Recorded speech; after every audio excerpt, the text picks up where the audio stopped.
Welcome to another deep dive. Today, we're going to be exploring something pretty interesting: how mental health is handled in the magical world of Harry Potter. Yeah, so we're going to be looking at an excerpt from The Psychology of Magic Mental Health in the Harry Potter universe, which dives into like the spells, the Yeah. potions, and even the social support systems that wizards and witches use. It's kind of a unique way to look at mental well-being and maybe even see our own world a bit differently.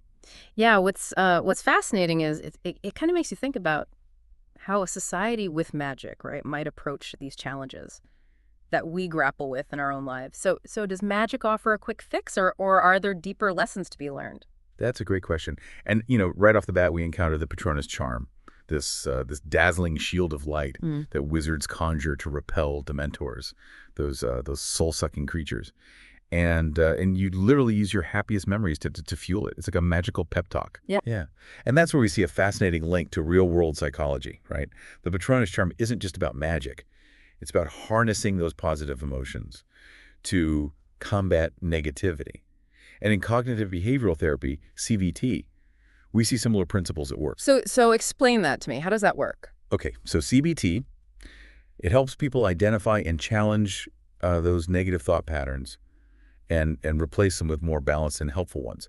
So it's like training your mind to focus on the positive, Yeah. much like a wizard focusing on a happy memory to conjure a Patronus. It makes you wonder, what are those happy memories that we can call on in our own lives to help us deal with the metaphorical dementors that we Ah, all face, right? Exactly. And this concept extends to another interesting detail, chocolate being a Dementor antidote. Yeah. So while, we might not be battling actual Dementors, we often seek comfort in certain foods or activities when we're feeling down. I'm definitely guilty of that. But is there actually any science behind that comfort-seeking behavior? There is chocolate, for example. It contains compounds that can stimulate the release of endorphins, Hmm. which have, those mood-boosting effects. It's not a permanent solution, of course, Yeah. but it highlights how even small acts of self-care can play a role in managing our emotions. That's actually really helpful to think about. It's like acknowledging those little things that give us a boost, Right. even if they're not, magical cures. Precisely. But it's also important to acknowledge that relying solely on those quick fixes, whether it's a chocolate bar or a cheering charm, might not address the root of the problem. Right, sort of like how medication can be helpful, but it's often most effective when combined with therapy to really understand and address those underlying issues. Exactly. It's about finding that balance. And that brings us to another intriguing aspect of the wizarding world.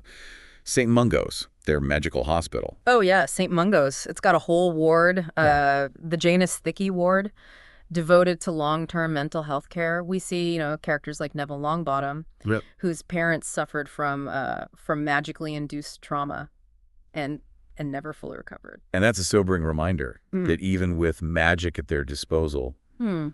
some conditions, Yeah. may be permanent or require that ongoing care. Yeah, it brings to mind the reality of chronic mental illness in our world, and Yeah. the fact that recovery isn't always a straight line. Right. It's complex. And it reinforces the idea that seeking help, whether it's magical or medical, is It's crucial. not a weakness, it's a recognition that sometimes we need support. And St. Mungo's also reminds us that mental rehabilitation is just as important as physical rehabilitation. We see this with Gilderoy Lockhart, Okay. who suffered memory loss after a backfired spell. Yes, he needed that care and support to regain his cognitive abilities, Hmm. showing that the wizarding world values mental well-being alongside physical health. And, they have potions for everything. Calming drafts for anxiety, dreamless sleep potions for nightmares. It does make you wonder, though, if wizards have so many potions for anxiety, does that reflect a high prevalence of anxiety in their world too? That's a really interesting question. It suggests that perhaps even with magic, certain emotional challenges are kind of universal. That's a bit of a humbling thought, isn't it? Even with the ability to apparate and make objects fly, wizards and witches still struggle with very human emotions. Exactly. And it brings us to another crucial point. Hmm. The potions, while helpful, Hmm. aren't always a complete solution. Just like medication in our world, they might offer relief, but it's important to address those underlying causes too. Precisely. And this leads us to a theme that runs throughout the Harry Potter series, the Yeah. power of community. Right. Harry, Ron, and Hermione. That's the ultimate support system. They're always there for each other, offering guidance, comfort, and even a good laugh when things get tough. And that speaks to a fundamental truth about mental well-being, both in the magical world and in our own. Strong social connections can make all the difference. It's like having a safety net, Yeah. knowing you're not alone in facing whatever challenges come your way. Exactly. We see this beautifully illustrated with the Order of the Phoenix, a secret society fighting against evil, and Dumbledore's army, a student-led group that empowered its members during times of stress and uncertainty. They gave people a sense of purpose, belonging, and shared experience, things that are so important for mental well-being. So what are your thoughts about this? What's fascinating here is that these examples resonate with support systems that we have in our own world. Yeah. From formal support groups to informal communities. It's like those online communities where people connect over shared experiences or challenges. Knowing you're not alone can be incredibly powerful. Yeah, it helps to reduce feelings of isolation and provides a sense of belonging. It's about creating a space where people feel comfortable sharing their struggles and supporting one another. And that brings us to another interesting observation. Even though there are no therapists in Diagon Alley, characters still find ways to talk it out. Harry confides in Sirius and Lupin. Hermione and Ron are always there for him. Yes, there might not be formal therapy sessions, but the act of confiding in trusted individuals is a recurring theme. I love how when Harry opens up to Sirius and Lupin, they offer him not just comfort, but actual advice and perspective. It's like an informal therapy session. Exactly. It highlights the inherent value of expressing emotions and having someone listen without judgment. Feeling heard and validated can be incredibly therapeutic. And Hermione and Ron are constantly encouraging Harry to share his burdens. They're the ultimate support system. They never let him bottle things up. Yeah, it's a testament to the power of friendship and the importance of having people in your life who genuinely care and are willing to listen. It's about fostering those open and supportive relationships. Yeah, it really makes you appreciate those friends who are always there to lend an ear, But the wizarding world, just like ours, isn't all sunshine and butterbeer. They deal with some really heavy stuff, too. Loss, trauma, grief. I mean, these things leave their mark, even on wizards. It's true, and this leads us to another layer of this deep dive, right? How do wizards cope with those darker aspects of life? Exactly. Do they just, wave their wands and make the bad feelings disappear? Well, not quite. While, they might have potions for calming nerves, they don't have a magical eraser for pain. What we see instead are two really interesting methods: finding purpose and reflection. Oh, okay, so finding purpose. What does that look like in the wizarding world? Well, think about those characters who've experienced, profound loss or faced immense danger. Many of them find a sense of solace and strength by dedicating themselves to a greater cause. Like fighting against Voldemort and his followers, it's more than just battling evil, right? It's about channeling their grief, their anger, into something meaningful. To honor those they've lost, and a way to find purpose amidst the chaos. It's incredibly powerful. And this resonates with what we see in our own world, too, right? People who've experienced trauma often find resilience through activism, through helping others, through finding a way to make a difference. It's about transforming pain into a force for good. It's truly inspiring. Absolutely.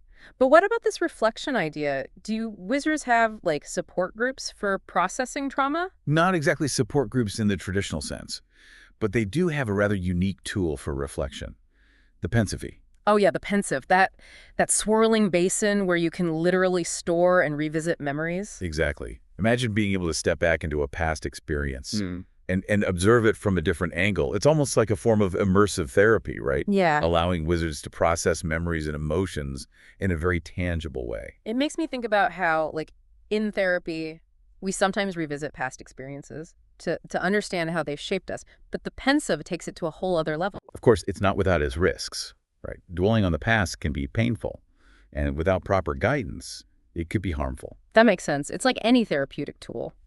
It needs to be used responsibly and with a skilled practitioner. Precisely. And this brings us to a really important point. Even with magic, even with a device as remarkable as the Pensive, the series makes it clear that magic can't fix everything. So there's no magic wand solution for mental health, Yeah. even in a world where magic is real. It's a valuable insight. We see it with characters like Neville's parents and Sirius Black. Despite magical interventions, their conditions persist. It reinforces the idea that mental health is incredibly complex. Some issues require ongoing care, support, and resilience. It's not about finding a quick fix, it's about navigating a journey. That's a really powerful message. Even in a world where you can make objects fly and disappear, some battles are fought from within. It's a reminder that we all have our own internal struggles.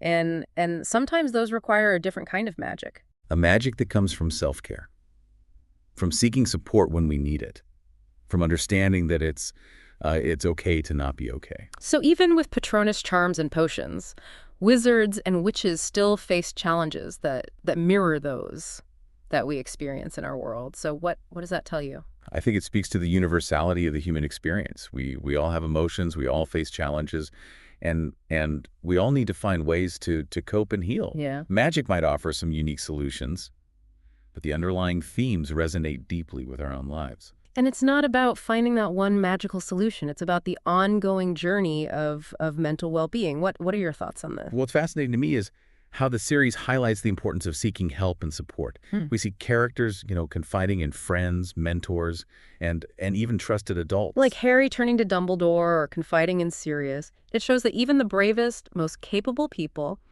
need support sometimes. Exactly. It's a reminder that asking for help is not a sign of weakness, Right. but a sign of strength. Yeah. And this leads us to a really powerful theme Mm. that runs throughout the series, the importance of community. Yeah. From the close bonds of friendship to organizations like the Order of the Phoenix, the wizarding world really emphasizes the power of connection. Think about it. Dumbledore's army was formed during a time of intense stress and uncertainty. It was a way for students to connect, support each other, and find strength in shared experience.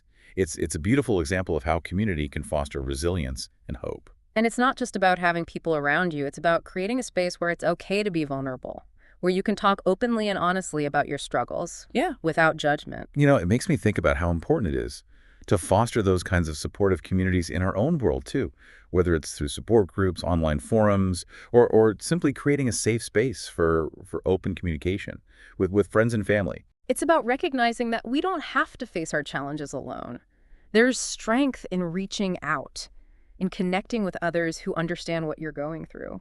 And that's a message that transcends the boundaries of fiction and speaks to the very heart of what it means to be human. Yeah, it's a powerful reminder that even in a world of magic, the most meaningful connections are often the ones that we build with each other. So as we wrap up our deep dive into mental health in the Harry Potter universe, what are some key takeaways that you think our listeners should hold on to? I think one of the most important takeaways is that mental health is something we all experience, right? It's a spectrum. Yeah. And there's no shame in struggling. Seeking support, whether from friends, family, or professionals, is kind of strength, not weakness. Just like, Harry seeking guidance from Dumbledore or confiding in his friends. It's a good reminder that even the bravest wizards need help sometimes. Exactly. Another key point is that while we don't have Patronus charms or calming drafts in our world, we do have resources available to us. Therapy, medication, support groups, mindfulness techniques. These are all valuable tools. It's about finding what works for you and being proactive about your mental well-being. And just like the characters in Harry Potter rely on each other, we too have networks of support waiting to be tapped into. Yes. And finally, remember that recovery is a journey, not a destination. Yeah. There will be ups and downs, but with perseverance and support, we can find ways to cope, heal, and thrive. That's a message of hope and resilience that I think resonates with everyone. It does. And who knows, maybe someday science will catch up with magic. Yeah. And we will have our own Patronus charms. But until then, let's focus on the tools and resources we do have and continue to break down the stigma surrounding mental health. Beautifully put. Well, listener, that brings us to the end of our deep dive into mental health in the Harry Potter universe. We hope you found it as insightful and thought-provoking as we did. Remember, you're not alone on this journey. Reach out, seek support, and never underestimate the power of a little magic, both the kind you find within yourself and the kind you share with others. And perhaps, after this deep dive, you'll see the wizarding world and even our own world in a slightly different light. Because sometimes the most extraordinary magic lies in the simple act of caring for ourselves and one another. Thanks for joining us on this magical adventure. Until next time, keep exploring, keep learning, and keep the conversation